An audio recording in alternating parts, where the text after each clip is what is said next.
Estamos aquí para hablar de movimiento, claro, que es lo que, lo que me toca siempre, es mi especialidad, es donde está mi expertise. Para los que no me conocen, yo soy Pablo Mariño, fisioterapeuta, instructor acreditado de Kinetic Control, del grupo de Comera Movement Science. Ya trabajo impartiendo cursos en Brasil, Latinoamérica, ya hace cerca de 10 años. Y bueno, ya he pasado también cursos por Europa, por China, Oriente Medio. Y bueno, es el trabajo que tengo realizado de docencia ya hace bastante tiempo, y aparte de las consultas con los pacientes regulares que hacemos. Bueno, desde todo eso que ha ocurrido con la pandemia y todas las restricciones sociales que estamos viviendo, las consultas presenciales están bastante restrictas, ¿no? Está bastante complicado en ese momento para hacer las visitas. Y de esa manera, claro, tenemos que cambiar un poco las cosas y nos adaptar a eso. Pero claro, la gente aún sigue presentando dolor, presentando problemas y necesitando de la fisioterapia, no solo de la fisioterapia respiratoria, que se pone muchísimo importante en la pandemia ahora, con los fisioterapeutas expertos en la parte respiratoria para manejar los equipos, los respiradores. Pero claro, nosotros que trabajamos con la fisioterapia musculoesquelético, también necesitamos seguir trabajando con nuestros pacientes, ayudando a pacientes que van a seguir teniendo dolores de cuello, dolores del hombro, dolores de espalda, de rodilla, de tobillo. Entonces, aún así tenemos que seguir trabajando. Pero claro, sin poder estar en vivo con nuestro paciente en la consulta, sin poder tocar a nuestros pacientes y solamente estar de lejos observando a nuestro paciente desde una pantalla, desde la cámara de vídeo de su paciente, desde su celular o desde su computadora o de su tableta. Entonces, bueno, tenemos que nos adaptar. Hay algunos puntos positivos, ¿vale? En todo eso. Bueno, la teleconsulta, que es como llamamos la videoconferencia que hacemos con los pacientes, las teleconsultas no se desarrollaron con la pandemia, ¿vale? Entonces, la fisioterapia mundial ya trabaja con las teleconsultas hace muchísimo tiempo, incluso. Entonces ya tenemos registro desde antes de 2010, 2011, fisioterapeutas empezando a trabajar con teleconsultas. Y bueno, entonces eso no es nuevo. Tenemos publicaciones científicas. Ya hace bastante años que hemos tenido publicaciones científicas con resultados positivos con las teleconsultas. No solo en la medicina, no solo en la psicología o en la fonoaudiología, pero también en la fisioterapia musculoesquelética, en postoperatorio, pacientes con ABC. Entonces, distintas áreas de la fisioterapia ya han empezado, no es que han sido investigados, digamos, porque, claro, de cualquier manera, mismo que es una cosa que se hace a muchos años, claro, no es algo que se hace con tanta frecuencia, no es algo que está en nuestro día a día, a partir de ahora, de cuando están todos limitados, estrictos, ¿no? Entonces, claro, a partir de ahora que se empieza a utilizar muchísimo más. Pero ya tenemos investigaciones publicadas ya hace algunos años, revisiones sistemáticas publicadas, y en su mayoría los resultados son muy positivos. ¿Vale? Son muy positivos para la fisioterapia a distancia, para las teleconsultas. Beneficios, de nuevo, con pacientes de postoperatorio, con pacientes con derrames, con AVC, pacientes con dolores de hombro, de problemas musculoesqueléticos, y bueno, y otras áreas. Entonces, ¿qué quiere decir eso? Quiere decir que la teleconsulta es suficientemente buena para los pacientes y para nosotros, ¿vale? Lo que las investigaciones nos enseñan es que los pacientes normalmente están mucho más satisfechos que los profesionales, ¿vale? Entonces, en términos de satisfacción del cliente, que es el paciente, los pacientes siguen contentos con las teleconsultas. Es muy conveniente. Muchas veces el paciente no necesita salir y se mover por 30, 40 minutos para ir a una consulta. Muchas veces una hora y media. Entonces, a muchos pacientes se pone muy conveniente trabajar con las teleconsultas. Claro, tiene sus limitaciones, pero yo veo la teleconsulta como una otra opción de servicio, ¿vale? Entonces, la teleconsulta no va a sustituir. Cursos online no van a sustituir los cursos presenciales, por ejemplo, así como las teleconsultas no van a sustituir las consultas presenciales. Pero la forma que yo veo es que podemos optimizar la calidad, la frecuencia de soporte a la salud. Personas que viven muy lejos, personas que viven en áreas que quizás no tengan muchos fisioterapeutas, o áreas que quizás tengan profesionales de salud, pero quizás para un problema de una persona o de otra, esos profesionales no están entrenados para el abordaje que ese paciente necesita, y quizás una teleconsulta sea necesario.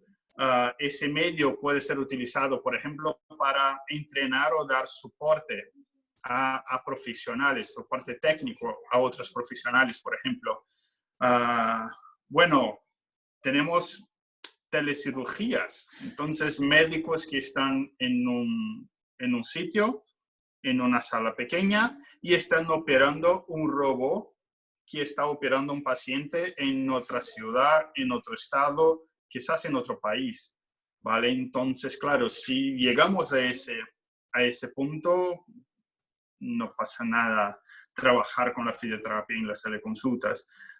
Pero claro, es una forma muy distinta de trabajar, principalmente a los fisioterapeutas, que los fisioterapeutas, bueno, somos entrenados a manejar nuestro paciente de forma presencial, ¿verdad? Entonces, en las universidades, en los cursos que realizamos, nadie nos enseña a tratar por un vídeo, digamos. Tenemos fisioterapeutas que trabajan con análisis de movimiento por cámaras de vídeo, utilizando aplicaciones, pero mira, eso es en un plan más de deporte, un plan más de rendimiento, y aún así yo, por ejemplo, yo cuestiono un poco la aplicación de ese tipo de análisis por fisioterapeutas con el objetivo de tratar problemas, ¿vale? De solucionar. Si estamos trabajando con el objetivo de mejorar la performance, el rendimiento, si estamos hablando de mejorar la habilidad deportiva de una persona, es una cosa, podemos utilizar eso. Pero claro, también tenemos que tener en cuenta que ese es el trabajo del entrenador, del especialista del deporte. El fisioterapeuta trabaja en otro plan. Claro que es importante si trabajamos con deporte, conocer el deporte, pero más importante que eso es entender el movimiento, entender el cuerpo nuestro cuerpo, la biomecánica, la neurofisiología y saber cómo el cuerpo funciona. Ese es el punto más importante. Entonces, de esa manera, análisis de vídeo realizadas tradicionalmente no van a ayudar mucho en teleconsultas. Bueno, en las teleconsultas no podemos tocar al paciente, ¿verdad? Entonces no vamos a poder hacer pruebas musculares o pruebas articulares, movimientos pasivos, no vamos a poder tener la percepción de rigidez de una área o de otra, de una articulación o de un músculo. Entonces, en términos de herramientas, tenemos menos herramientas para trabajar, ¿vale? Pero ahí viene un otro punto importante. Entonces, no somos entrenados a trabajar por teleconsultas, estamos entrenados a trabajar a trabajar presencialmente, tocando al paciente, ¿vale? Entonces, eso nos trae un poco de dificultad para adaptar a esa realidad. Otro punto importante, tenemos muchísimos cursos en la fisioterapia, ¿verdad? Somos entrenados a encontrar problemas, ¿vale? Somos muy bien entrenados a encontrar problemas. Si hacemos un curso de terapia manual, vamos a encontrar un montón de restricciones articulares. Si hacemos un curso de trigger point, vamos a encontrar trigger points en todos los pacientes. Si hacemos un curso de dolor crónico, de factores psicosociales influenciando en nuestro paciente, vamos a encontrar factores psicosociales en todos los pacientes. Si hacemos un curso de neurodinámica, vamos a encontrar restricciones neurodinámicas en todos los pacientes. Si hacemos un curso de kinetic control, de movimiento, vamos a encontrar fallos de movimiento en todos los pacientes. ¿Sabes? Entonces, nuevamente, somos entrenados, conseguimos encontrar problemas. Somos muy bien entrenados a encontrar problemas, pero no somos entrenados a solucionar. Digamos, somos entrenados a encontrar problemas y a solucionar los problemas que encontramos. Pero eso no es hacer terapia, ¿vale? Porque nuevamente, si podemos encontrar tantos problemas en todas las personas, eso no quiere decir que estamos solucionando su problema. Quizás estamos aliviando su dolor, ¿vale? Entonces, en términos de síntomas, quizás tenemos éxito en disminuir síntomas, en aliviar. Pero eso no quiere decir que estamos solucionando el problema de la persona, ¿vale? Entonces, lo que necesitamos más entrenamiento, lo que necesitamos desarrollar más, lo que necesitamos entrenar más, es la capacidad de razonamiento clínico para la toma de decisión clínica. O sea, no es solo encontrar el problema, no es solo solucionar los problemas que encontramos. La pregunta es, ¿ese problema que yo he encontrado es relevante para mi paciente? Porque es eso, si yo encuentro disfunciones en todas las personas, yo empiezo a preguntarme si eso es importante o si es normal. Si encuentro restricciones articulares en todas las personas, disfunciones osteopáticas en todas las personas, quizás eso sea normal, ¿no? No sea un problema. Si encuentro restricciones articulares en todos, si encuentro trigger points en todos, si encuentro restricciones faciales en todos, si encuentro restricciones neurodinámicas en todos, si encuentro lo que sea en todos, me parece ser algo normal, ¿no? Y claro que no es. Entonces, dentro de todo eso que podemos encontrar, ¿cuál es la parte más importante para nuestro paciente? Y esa es la pregunta que tenemos que hacer.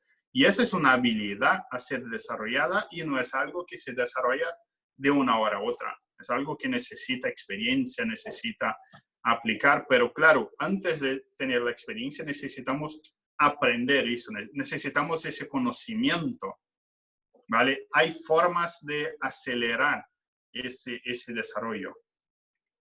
Y bueno, entonces ese es un punto importante, tener la capacidad de identificar lo que es lo que es más importante dentro de todos los problemas que encontramos, ¿cuáles son los más importantes? ¿Cuáles son los más relevantes para mi paciente? Entonces, es muy frecuente tener pacientes que tienen dolor todo el cuerpo. Vale, muy bien. Entonces, dentro de todo eso, ¿cuál es lo más importante? ¿Por dónde empezar el tratamiento? Eso es lo más importante. Bueno, eso en situaciones normales, en consultas presenciales, ya es un desafío, ¿verdad? ¿Vale? Pero claro, conseguimos trabajar eso. En las teleconsultas, vamos a tener algunas cosas limitadas en eso. Primero, porque todo toma más tiempo en las teleconsultas y podemos tener problemas como los que tuvimos ahora. Debería estar ingresado desde las 7 y bueno, conseguí, parece que 10 minutos retrasado, 15 minutos, porque no conseguía conectar a la internet. Entonces son cosas que pueden ocurrir en teleconsultas. Bueno, entonces todo en una teleconsulta toma más tiempo, ¿vale? Entonces eso es un punto importante que hay que tener en cuenta cuando estar con el paciente. Entonces planificar cosas sencillas, ¿vale? O sea, tenemos que ser muy objetivo. Entonces algo que en una consulta presencial, tomaría 2 minutos, quizás puede tomar 10, 15 minutos en una teleconsulta, ¿vale? Entonces, ¿cuál es el punto positivo en eso? Que tú vas a tener que elegir lo que hacer, porque no va a poder hacer todo, ¿vale? Entonces, por más que queremos verificar varias posibilidades, no vamos a poder hacerlo, porque el tiempo va a pasar súper rápido. Entonces, vamos a tener que pensar y trabajar para elegir lo que es más importante para probar, lo que parece ser más importante. O sea, vamos a tener que trabajar a desarrollar mejor las hipótesis diagnósticas, ¿vale? Entonces, eso es algo que va a empezar a ocurrir en las teleconsultas. Eso no quiere decir que va a ser algo negativo, ¿vale? Eso es algo que necesita ser trabajado en nosotros, es una habilidad que tenemos a trabajar. Yo tuve una experiencia cuando trabajaba en una clínica en que normalmente yo tenía 2 pacientes, ¿vale? Trataba 2 pacientes al mismo tiempo. Tenía 1 hora para tratar 2 pacientes al mismo tiempo. 2 camillas, 2 pacientes. 1 hora de tratamiento. De una hora a otra, la clínica, por cuestiones económicas, por los seguros de salud y todo, ha cambiado la consulta de 1 hora para 30 minutos, ¿vale? No eran 30 minutos un paciente, 30 minutos otro paciente. Eran 30 minutos 2 pacientes, ¿vale? Entonces, la realidad es más o menos lo que estamos viviendo con las teleconsultas. O sea, yo tengo menos tiempo para la consulta con mi paciente, porque las teleconsultas van a ser más o menos así. Es como si tuviéramos menos tiempo. O sea, yo tuve que elegir lo que hacer. Mis evaluaciones se volvieron más eficientes. Mis tratamientos se volvieron más eficientes porque yo empecé a verificar, empecé a percibir que tenía cosas que yo hacía con mis pacientes que tenían indicación, que eran válidas, pero no eran prioritarias.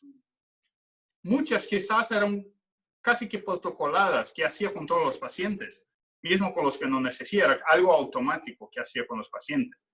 O sea, empecé a percibir que con menos yo podría conseguir el mismo resultado o quizás un resultado mejor. Y es más o menos eso que va a pasar con las teleconsultas.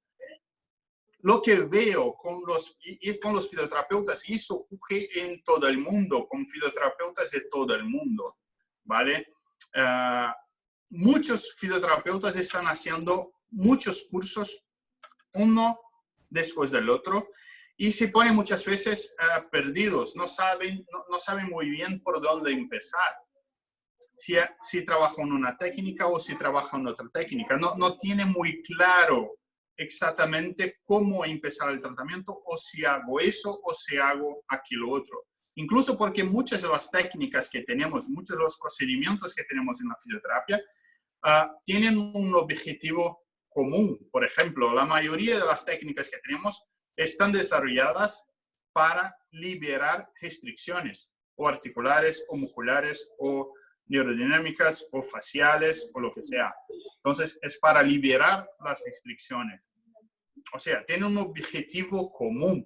Y al final del procedimiento, no solo queremos más movimiento, pero queremos menos dolor, ¿verdad? O sea, tenemos muchas rutas a elegir para llegar en ese mismo propósito. Entonces, eso puede confundir un poco las cosas, ¿vale?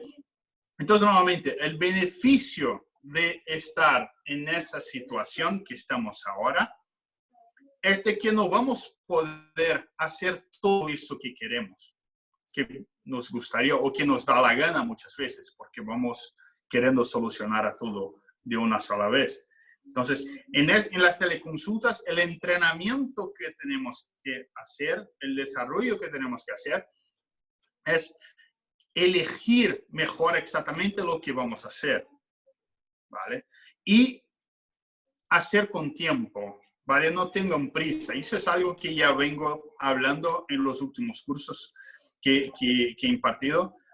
Yo digo a los profesionales, no tengan prisa. Siempre que tenemos prisa para solucionar un problema, la cosa no va bien, ¿vale? Necesitamos tiempo para pensar y muchas veces la solución es súper sencilla.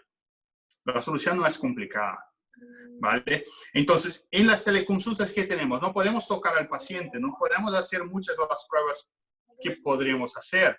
Mismo que tenemos el paciente, podendo hacer las pruebas en sí mismo. Y ya tenemos algunas evidencias de que la autoevaluación del paciente en una teleconsulta es válida, ¿vale? Ya tenemos validación de un protocolo de pruebas, de una autoevaluación para la síndrome de impacto de la cadera, ¿vale? Y es un protocolo que fue validado y que parece ser mejor que el terapeuta realizando las pruebas, el resultado. Lo que es algo raro, pero es el resultado. O sea, podemos confiar en los pacientes para que puedan realizar procedimientos que queremos que hagan, ¿no? Para probar o incluso para tratar. Por ejemplo, los trigger points, por ejemplo. Nosotros no podemos tocar al paciente, pero el paciente puede tocar a sí mismo, ¿vale? Entonces, estamos limitados, pero no tanto. Y nuevamente, no tener tantas opciones de tratamiento puede volver positivo, ¿vale? Porque el tratamiento va a ser más sencillo. Vamos a poder hacer algo más sencillo y aún así coger resultados positivos, ¿vale? Entonces, bueno, entonces, si no podemos tocar al paciente, ¿qué herramienta tenemos en la mano para evaluar y para tratar? Bueno, muy bien, tenemos el movimiento. Aún podemos solicitar al paciente para hacer movimientos en el vídeo y para que podamos observar. Pero distinto de lo que haríamos normalmente, no vamos a solicitar al paciente para mover solamente para saber si duele o si no duele, ¿vale? Entonces, esas observaciones pueden ser más, podemos, digamos, coger más informaciones de esos procedimientos, ¿sabes? Entonces, podemos solicitar el movimiento para un paciente y a ver si el paciente, verificar cómo el paciente hace el movimiento, ¿vale? Cómo está la calidad de movimiento que el paciente realiza. Y si hay un dolor, ¿vale? Si hay un dolor en el momento que el paciente hace el movimiento, ¿en qué momento ese dolor ocurre? ¿Vale? Entonces, ¿qué momento? ¿En qué parte del movimiento ese dolor ocurre?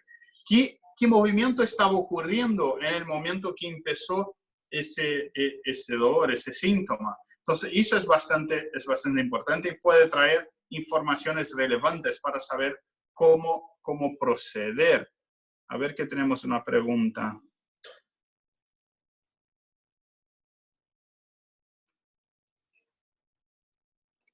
Vale, entonces Rosa pregunta, por favor, una consulta. En el caso de que el paciente sea hipersensible, ¿cómo identificar el grado de dolor real? Bueno, claro que no vamos a tener un angiómetro para verificar exactamente, cuantificar cuánto de dolor ese paciente presenta. Lo que tenemos de medida sería la escala de dolor. El paciente decir de 1 a 10, de 0 a 10, 0 ningún dolor, 10 el máximo de dolor que pueda tener.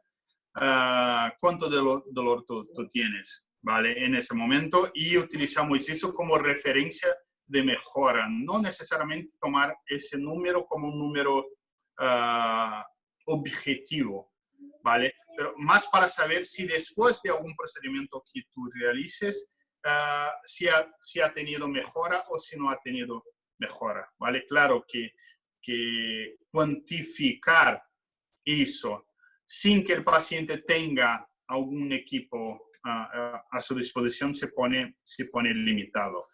Un paciente hipersensible, normalmente un paciente que está hipersensible necesita obviamente desensibilizarse. Eso normalmente podemos utilizar distintas estrategias para que eso ocurra. Por ejemplo, un paciente que presenta una hipersensibilidad en la zona superior del hombro, por ejemplo, podemos solicitar al paciente que soporte las manos en las piernas, cerca de la rodilla, por ejemplo, estire los codos y relaje los hombros. Y así podemos verificar si esa sensibilización disminuye. Podemos solicitar movimientos de rotación para verificar si hay disminución del dolor, por ejemplo, o solicitar un movimiento para mirar hacia arriba o mirar hacia abajo. O hacer un apoyo más pasivo, apoyar los brazos en algún sitio para descargar esa zona. Si la hipersensibilidad es en otra región, en la lumbar, por ejemplo, podemos solicitar al paciente para acostarse, ¿vale? Entonces, claro, el paciente tiene que posicionar su ordenador, su tablet o su teléfono, obviamente, para que podamos seguir hablando con el paciente. Pero claro, es un procedimiento que podemos solicitar. Intentar descargar esa zona, encontrar una posición en que podemos descargar esa zona, que el paciente esté cómodo para verificar si hay mejora de síntoma. Yo tuve un paciente en esa misma clínica, después que tenía solamente 30 minutos para tratar a los pacientes, me llegó un paciente que estaba con una hipersensibilización del trapecio de los dos lados y estaba con muchísimo dolor. Y todo lo que hacía le molestaba, ¿vale? Entonces no tenía posición cómoda, por ejemplo, era difícil, no, había un movimiento de alivio y que provocaba, que empeoraba su síntoma, no había posición de la forma que me decía. Bueno, tenía 30 minutos para trabajar con ese paciente. Bueno, lo solicité a tumbarse en la camilla boca arriba, he apoyado su cabeza, he apoyado los hombros, subí los hombros con un apoyo por debajo en las escápulas, he apoyado los brazos, manos o en la barriga o en el pecho, no me acuerdo muy bien, en una posición cómoda. He flexionado las rodillas, utilizado un soporte por debajo de las rodillas, con el paciente con las rodillas flexionadas. El paciente en esta posición solicité para trabajar una respiración más abdominal, una respiración menos apical. El paciente estaba bastante ansioso. Entonces, trabajando una respiración más relajada, digamos así. Y me puso por detrás del paciente, caminando para un lado, caminando para el otro, caminando para un lado, caminando para el otro, porque no tenía idea de qué hacer con ese paciente, de tan sensibilizado que estaba. Bueno, el paciente se puso ahí 20 minutos, respirando, solo respirando de forma relajada. Y bueno, lo que pasó es que después de los 20 minutos el paciente estaba muchísimo mejor, ¿vale? Muchísimo mejor. Entonces, después de esos 20 minutos he realizado algunos procedimientos sencillos, no me acuerdo exactamente lo que, me lo creo quizás una tracción manual, de forma sencilla, suave, para relajar. Pero bien, lo que pasó es que el paciente después de 30 minutos estaba súper bien, ¿vale? Había mejorado muchísimo, aún tenía dolor, pero había mejorado muchísimo. Entonces, nuevamente, eso es algo que también podemos hacer en la teleconsulta. Yo no voy a hacer para el paciente, pero si el paciente no tiene nadie para hacer para él, por ejemplo, para apoyarle en posicionar, en dar todo ese soporte, no hay otra, es solicitar al paciente que ponga las almohadas y que se tumbe y bueno, que sea, esperamos, charlamos, vamos hablando con el paciente, trabajando un poco la parte de educación de dolor, mientras el paciente relaja, respira. Bueno, entonces tenemos opciones, ¿vale? Entonces, en términos de movimiento, un principio básico que normalmente utilizamos dentro de los conceptos de Kinetic Control, Performance Matrix y los conceptos que tenemos en Comera Movement Science, es de que un movimiento adecuado, un movimiento eficiente, es un movimiento bien compartido en todas las zonas que participan del movimiento, ¿vale? Por ejemplo, si hago un movimiento con el brazo, tenemos que tener más o menos una participación compartida entre hombro, dorsal, lumbar, escápula, glenohumeral. Cada zona tiene que contribuir un poco con el movimiento y esa distribución tiene que estar bien hecha para tener un movimiento eficiente. Lo que va a ocurrir cuando tenemos dolor es que los músculos más grandes, normalmente los biarticulares, van a ponerse más rígidos por una estrategia de protección. Y van a ponerse más rígidos porque o van a participar más del movimiento, ¿vale? Van a influenciar más el movimiento porque los músculos uniarticulares más pequeños van a empezar a participar menos o a ponerse menos rígidos, menos de lo que deberían. Van a pasar a contribuir menos con el movimiento. Entonces, si tenemos un grupo muscular tónico, ¿vale? Con características tónicas, contribuyendo menos con el movimiento, otros músculos más grandes van a tener que contribuir más, obviamente, para que sigamos haciendo las tareas funcionales que tenemos que hacer, ¿vale? Pero claro, son grupos musculares distintos, ¿vale? Incluso hemos tenido una publicación reciente, ¿vale? Nos enseñando que las unidades motoras lentas y las unidades motoras tónicas tienen respuestas distintas al dolor, ¿cómo se dice? Al dolor, no sería un dolor natural. Cuando ingresamos una cantidad pequeña de líquido, de una sustancia líquida salínica que genera síntoma por un corto periodo de tiempo en el paciente. O sea, no es un paciente que ha presentado un dolor por algún problema, ¿vale? Eran individuos sanos que no tenían histórico de dolor, que empiezan a presentar ese síntoma después de tener esa sustancia ingresada en su cuerpo, ¿vale? O en determinada zona. Y normalmente ese dolor es más localizado en la mayoría de las personas. Pero lo que tenemos de esa evidencia es que unidades motoras lentas tienen respuestas distintas de las unidades motoras rápidas. Y lo que tenemos es que los músculos uniarticulares tienen una proporción más grande de unidades motoras lentas, mientras los músculos biarticulares tienen una proporción más grande de unidades motoras rápidas. O sea, lo que tenemos es que músculos uniarticulares, teóricamente, ¿vale? Con características más tónicas, van a tener respuestas distintas al dolor cuando comparado a músculos más grandes, biarticulares, con brazos de palanca más largos. Entonces, ¿qué tenemos? Por ejemplo, dorsal ancho. Dorsal ancho es un músculo largo, ¿verdad? Entonces, empieza en la glenohumeral, en el húmero, pasa por la glenohumeral, tiene inserción en la escápula, pasa por la dorsal, pasa por la lumbar, tiene inserción tanto en la lumbar como en la pelvis, ¿verdad? O sea, es un músculo súper largo que tiene influencia en varias zonas del cuerpo, ¿vale? O sea, si tenemos el dorsal ancho participando más del movimiento y ese músculo influencia otras zonas del cuerpo, probablemente vamos a ver otras zonas del cuerpo haciendo más movimiento de lo que deberían en situaciones normales, por ejemplo. Entonces, cuando levantamos el brazo, podemos presentar más rotación interna, por ejemplo, de lo que debería, por una rigidez más grande del dorsal ancho. Entonces, cuando solicitamos a un paciente, por ejemplo,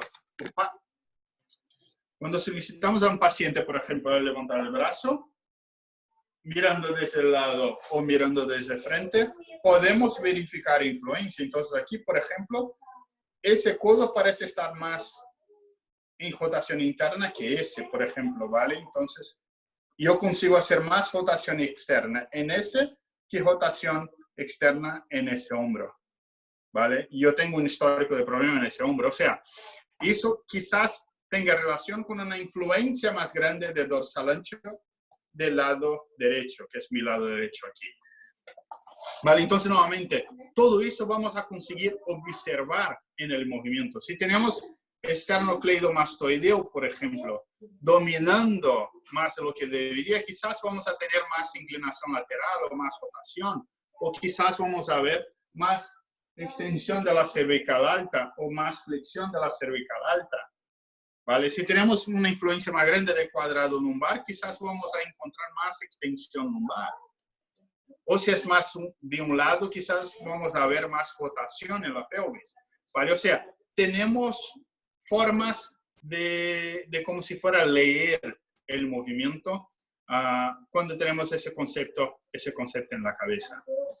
¿Vale? Entonces tenemos formas de observar el movimiento, cambiar la forma que la persona realiza el movimiento y coger beneficios de eso, o sea, tener mejora de síntoma, mejora de eficiencia del movimiento. Y claro, tenemos muchas evidencias para apoyar ese tipo de abordaje activo, ¿vale? Entonces, evidencias científicas nos enseñan datos de que estrategias activas y dinámicas de movimiento son más efectivas y generan un resultado de más largo plazo, ¿vale? O sea, no es solamente solucionar el problema del paciente en ese momento, ¿vale? Entonces tenemos que mejorar el dolor del paciente en ese momento, pero tenemos que mejorar el dolor del paciente también a medio y largo plazo, ¿vale? No es solucionar el dolor solamente en una consulta, ¿vale? Tenemos que aliviar el síntoma progresivamente. Eso es súper importante. Luquinha.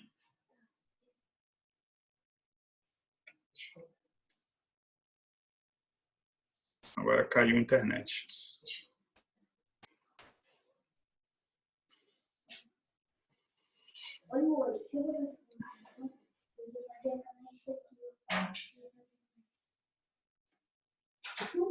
Por Zoom estamos bien, Pablo. Ahora creo. sí. Vaya. Por Zoom ¿Sí? te veo bien. ¿Me escuchan bien en Instagram? ¿Todos? Dame un ok o alguna cosa por ahí, por favor.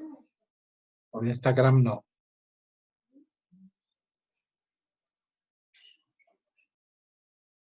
Está como cargando. Está como cargando. Instagram sí. A ver si consigo. Vale, de cualquier manera ya estamos llegando al final, ¿no? A ver si ya finalizamos. Avísame cuando entre. Continúa un poquito ahorita y se ha vuelto a como cargando. Ahora sí. Vale, muy bien. Está Ahora cargando. pueden escucharme, ¿no? Muy bien. Bueno, es eso. Tuvimos una pregunta aquí de quién. A ver, espera. De Male López. Buenas tardes. ¿Qué estrategias de enseñanza se puede utilizar para las personas mayores a través de medios virtuales? A veces es difícil que entiendan. Vale, muy bien, claro. No es cualquier paciente que sea más mayor que tenga dominio de internet o de vídeo. Bueno, si no es posible hacer ese tipo de llamada de vídeo con el paciente, podemos hacer por teléfono. Hay que hacer por teléfono, no hay otra, ¿vale? Entonces, claro, el teléfono es algo que la persona ya está un poco más acostumbrada. Simplemente llama al paciente y va comunicando con el paciente. Una cosa, mismo en el formato vídeo, tenemos que mejorar nuestra habilidad de comunicación con el paciente, ¿vale? Que para mí, por ejemplo, hacerlo en castellano es un poco más complicado, es algo que yo tengo que entrenar más, porque hablar aquí y explicar las cosas para mí va bien, está tranquilo. Ya estoy, digamos, vivenciado en las terminologías que estamos utilizando, pero aún así muchas veces tengo que coger palabras, ¿no? Tengo que pensar un poco más. Entonces, para explicar exactamente ejercicios a los pacientes, vamos a tener que utilizar el lenguaje que el paciente utiliza, un lenguaje más sencillo, formas que el paciente pueda entender exactamente lo que tenemos que hacer. Por ejemplo, para hacer una retroversión de pelvis, normalmente solicito al paciente para meter la cola por entre las piernas, por ejemplo, ¿vale? Entonces tenemos que utilizar algunas formas de visualización del movimiento para el paciente, formas sencillas para que puedan entender. Entonces, mismo por el vídeo hay que ser así, ¿vale? Tenemos que mejorar la forma de comunicación, ¿vale? Eso es algo que tenemos que entrenar. O sea, en la clínica que podríamos palpar al paciente y ayudar de forma sinestésica, ya no será posible hacer, ¿vale? Entonces tenemos que encontrar formas más sencillas, mejores para explicar lo que queremos que el paciente realice. Si el vídeo no es posible, bueno, hay que ser por teléfono. Llama al paciente y que hable con el paciente, explica lo que quiere que realice. Claro, el paciente muchas veces no va a conseguir hacer el movimiento y hablar contigo el teléfono al mismo tiempo, a no ser que tenga un altavoz. Entonces, claro, son las cosas que son necesarias en la teleconsulta, entonces requiere un poco más de paciencia y normalmente, como dice, todo toma más tiempo, ¿vale? Entonces, es más o menos por ahí. Lo que estamos haciendo ahora es empezando a preparar algunos cursos online. Espero hacer un poco más de charlas. Semana que viene voy a hablar con Mijael Adala aquí de España. Vamos a hacer también una live en Instagram, hablar un poco más. Va bien porque Mijael es también instructor de Kinetic Control y me lo creo que va a ser una charla muy, muy interesante. Entonces, estamos intentando hacer eso y ya estamos desarrollando soluciones online para que podamos empezar a entrenar vosotros a utilizar herramientas terapéuticas tanto para las teleconsultas como también entrenar vosotros, mismo que de forma online, entrenar vosotros a mejorar la calidad de las consultas presenciales también. ¿Vale? Entonces, probablemente en las próximas semanas ya vamos a tener todo eso listo. Digamos que ya estamos bastante avanzados, ya finalizando algunos detalles que son más complicados. ¿Vale? Entonces, estamos ya más o menos por ahí. Deri, ¿cómo alguna pregunta? ¿Algo más que podemos hacer? Pablito, bueno, creo que no me escuchan por Instagram, pero hablando contigo, bueno, Sí, hay personas que han enviado saludos. Daniel Argarañaz de Argentina, te mando un saludo. Vale, gracias. Y hay muchas personas que están muy contentas. Silvia Ríos también te manda saludos. Vale, muy bien. Y bueno, Gracias. A ti Saludos a las vosotros. gracias. Sí. Ha sido un Bueno, gusto. de nada.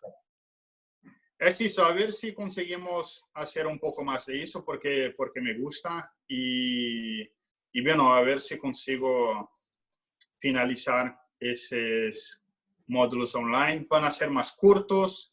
La idea es tener clases pregrabadas y encuentros virtuales como ese, webinarios virtuales de un par de horas, por ejemplo, para las personas que están inscritas en curso. Entonces ya estamos desarrollando formas que son más sencillas, ¿vale? Pero que igual de efectivas, ¿vale? Entonces, nuevamente, estamos restrictos de cualquier manera, ¿no? Entonces, de cualquier manera ya no podemos hacer tantas cosas. Entonces, quizás sea el momento de aprimorar habilidades, ¿vale? Entonces, espero apoyarles en ese proceso. Gracias, he mejorado mi español, ¿no? Sí. Hay una Ahora pregunta, Pablito. había otra, diga.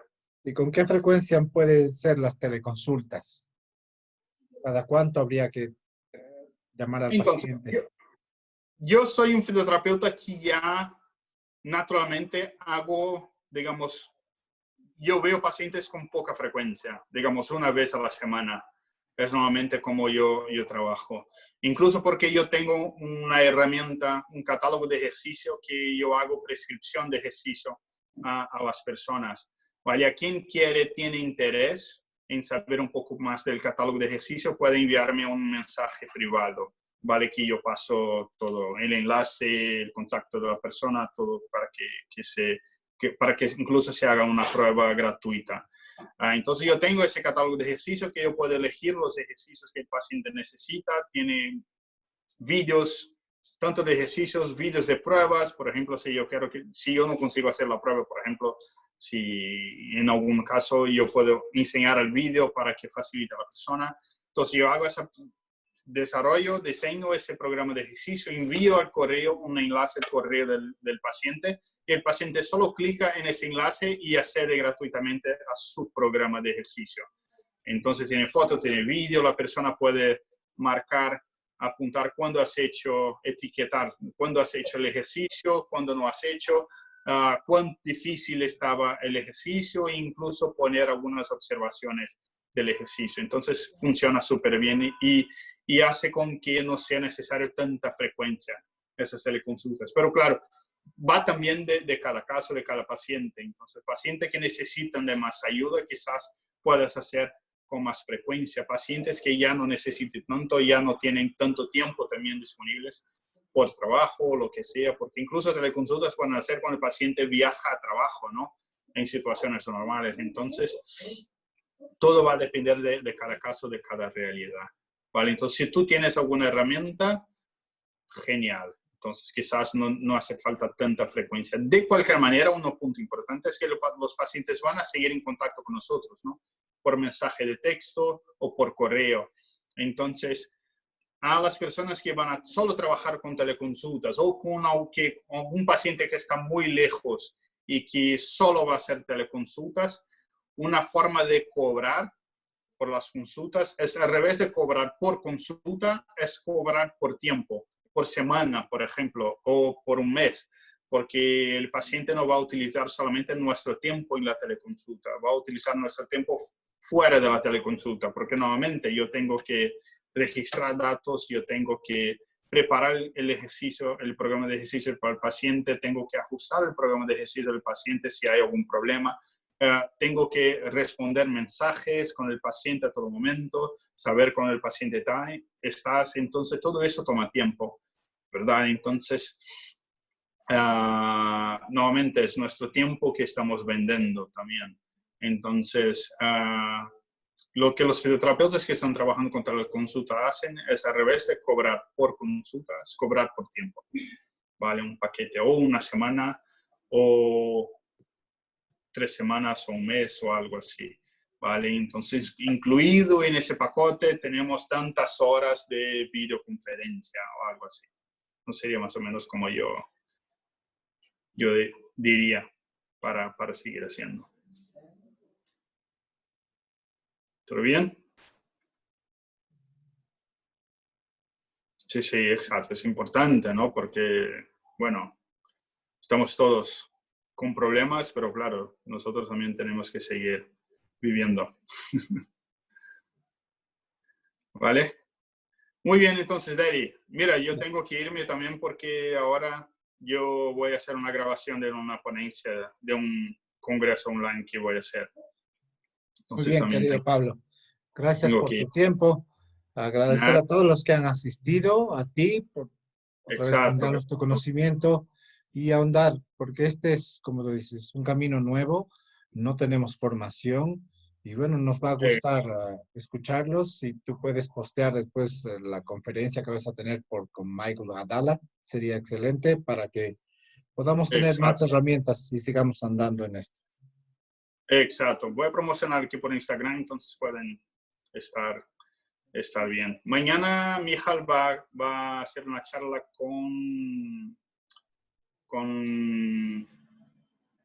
madre mía. Bueno, va a tener una live de él mañana con un fisioterapeuta también súper bueno que has hecho Kinetic Control en 2012 y bueno, va a ser súper interesante. ¿Vale? Entonces quizás sea también interesante. Y yo voy a también poner en el stories si alguien tiene interés. ¿Vale? Que la charla conmigo, con mi hija, va a ser más para el final de la semana que viene. Bien, Bueno, gracias, querido Pablo. gracias, Lady. Gracias a Un gusto todos. verte, que estés muy bien. Abrazos, saludos, Vale, un saludos a toda abrazo. tu familia. Que estés bien. Cuídate. Gracias. Cuídate.